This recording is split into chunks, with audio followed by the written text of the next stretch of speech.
จ้าแล้วขอมาน้องป่าสบายดีพี่น้องช่องน้องแทนใจสิใส่สื่อจังได้เนาะพี่น้องปองปายคอมเมนต์ในเด้อจ้าช่องใหม่ช่องแรกแหกมาเนาะไปติดตามให้ในเด้อน้องแทนใจสิใส่จังได้แหละบุอะไรแทนใจยังตัวหลีกันบ่ได้ยังแทนใจไทยสวรรค์เพราะว่าเฮาอยู่สวรรค์เขตเนาะเพิ่นก็สิมีสาวสวรรค์ไทยสวรรค์แต่ว่าเฮาก็มักเว้ากันว่าไทยสวรรค์ก็น่าสิใส่ได้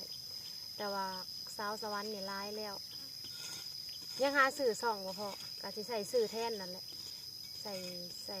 แทนใจนั่นแหละน้องก็บ่เอาดอกบัดเฒ่ามันสินี่แหละบ่ใส่นะหาคันใส่น้องอยู่ร้ายแล้วเฮาบ่อยากใส่เนาะ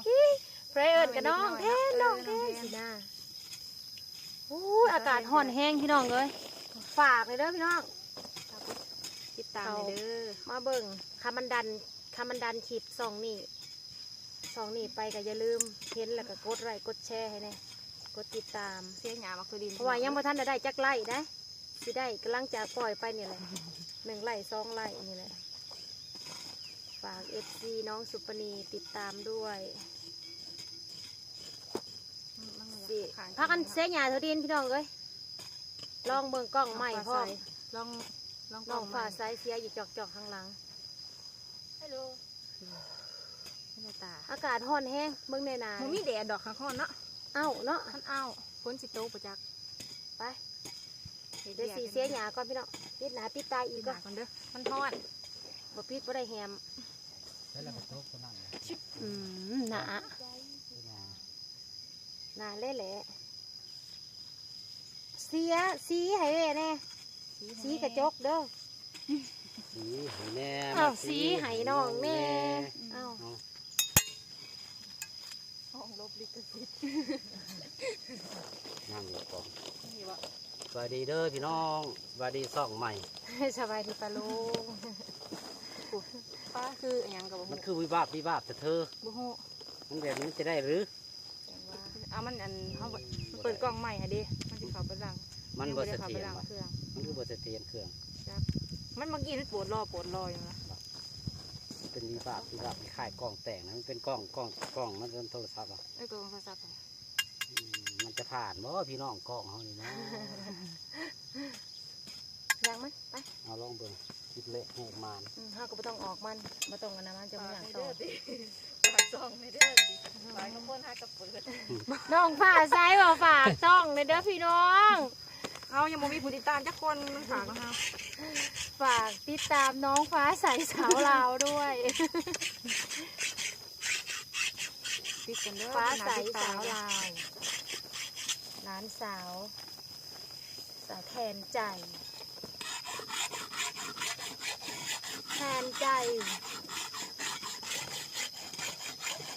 คุณแม่คุณพ่อ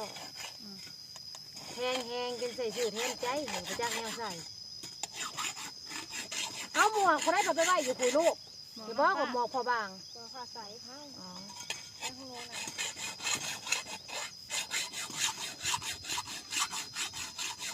เดี๋ยวมันแล้วนี่แล้วก็ขยับมาอีกแรกแหกมานกับสิผ้าพี่น้องมัดอยู่สวนบักตุดินคลิปแรกแหกมานเสื้อหยาตุดินต้วนบัดนี้เฮ้ยคลิปแรกกับผ้าเห็ดเรียกโลดกันหายค่ะ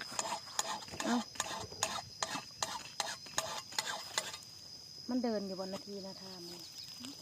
มันก็เลิกมืดแล้วป้าใช้ยักษ์มาสิตักให้แม่กินเลยการติดตาม YouTube ในช่วง AI นี่วัดต้องเก่งเติบได้หันไปสู่ AI วันนี้มีแต่ AI นี่แต่ AI คนเอาตรงงานจำ AI หน้าตา AI ก็สัดสวยเลิศเลือเฟือฟูอะไรก็ AI เข้ากับงานจำ AI อยู่น้อยหนึ่ง AI ตัวบุงงาม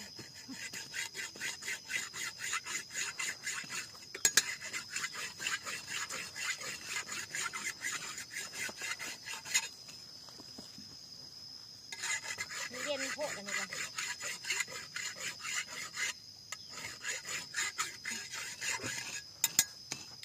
เจ็บคออีกแล้วค่ะกินอะไรเด้อฮักไข่มาเด้อคอยบ่ไม่ย่างคอยให้ทำนี้ไปกดมาให้เองเลยมันบ่มีหน้าไปใส่ทำนี้เสียงด้วยเขาอยู่บ่ อากาศสีอ้าวพี่น้องต้องใช้พ้นจะโตะ เดี๋ยวตัวนี้นะ เสียใกล้ๆกันนี่เขาจังตู้ตอนตู้ร่มเขาง่าย เนี่ยมาพี่มาระวังยุงสีมาอืม ก็ได้มีที่ใส่ไว้ว่า แค่นแค่นละกองหนึ่งดิ สอง สอง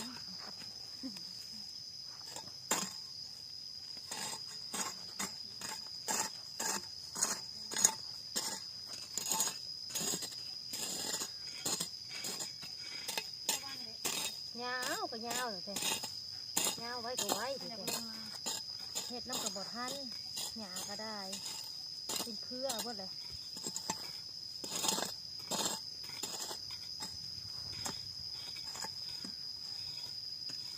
กล้องก็ดีนะกล้องนะ สองคือกลางใจ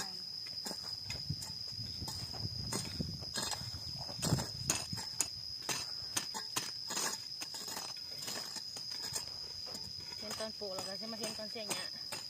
จังได้จะกลนแล้วก็ เปลี่ยนอะไรบ้างครับ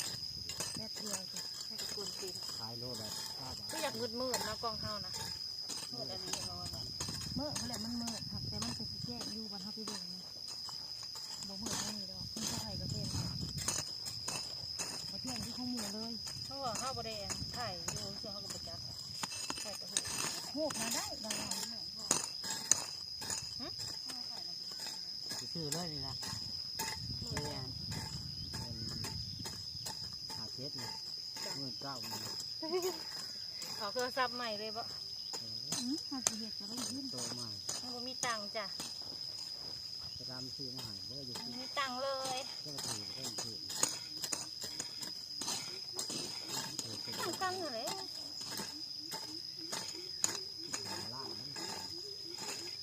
แห้งมาได้บาดนี้20,000ไป ตัวผลิตที่นี่จะได้ว่าน้ำมันงามสะดวก เฮาได้ถามไปซื้อคอยถามอยู่ในบ้านภูมินี่นะ24,000 ที่หาละเนาะ คิดหาได้ ที่นี่จะได้ว่าน้ำมันนางมีเยอะ แต่คอยเราบอกเอามันแพง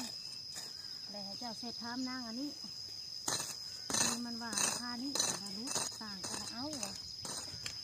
เดี๋ยวว่ากันแล้วมันก็เลยลดให้เพื่อเขาไปเอามาคืนนี้มันเหลือเครื่องเดียวเด้อมันวะจะมาทันกับท่านเมืองถ้าท่านซีให้ได้อีกตั้งหากแล้วก็ซีม่วงมันเป็นท่านแบบเหลือของท่านแบบ มันเป็นเลือดเลือกบ่ เครื่องเดียวไม่โลเหลือเลือด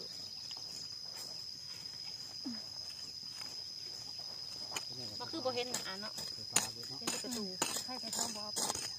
ไปเบ็ดอาจารย์ก็สิรถใหม่บ่ได้ได้บ่นี่รถใหม่มันเด็กแรงมาแต่โต๊ะนี่ดู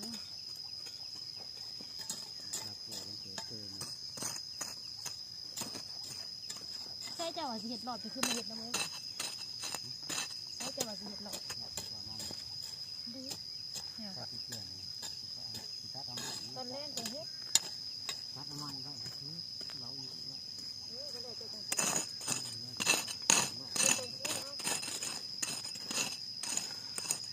มันเราพูดมานั่นแล้วนะนั่นเป็นเนี้ยขนาดนี้นี่ มันไปบ่มาเนาะ เฮ้ยมันตามคนนี่จะได้อยู่แล้วมันก็ยังต่างกัน ว่าหน้ากากนี่มันห่อนนะแล้วใช่ เดือดเรื่องนี้ อยู่จะเรียกห่มผมไปใช้เล่นปอปีกายเนี่ยแทนได้ไปเล่นห่ม เรื่องตัวนี้จะไม่เห็นเพราะ เขาได้แต่ย่ามาแรง4 โมง มาเรื่อย จักนาทีเดี๋ยวนะเขาถ่ายจักนาที เจ้าแม่เบิ้ลเจ้าที่ไป เก้า ฮะ เก้า เอา9ก็ได้เปิดใหม่ ฮะ เอา9ก็ได้ทีแรก เก้าบ่ หน้าเลยโอเคได้พี่น้อง เก้าแล้วเนาะ มานเลยเอาเลยเจ้า คลิปแรกแหกมานเด้อพี่น้องเอ้ยกดไลค์กดแชร์ให้หน่อยเด้อกดติดตามให้แน่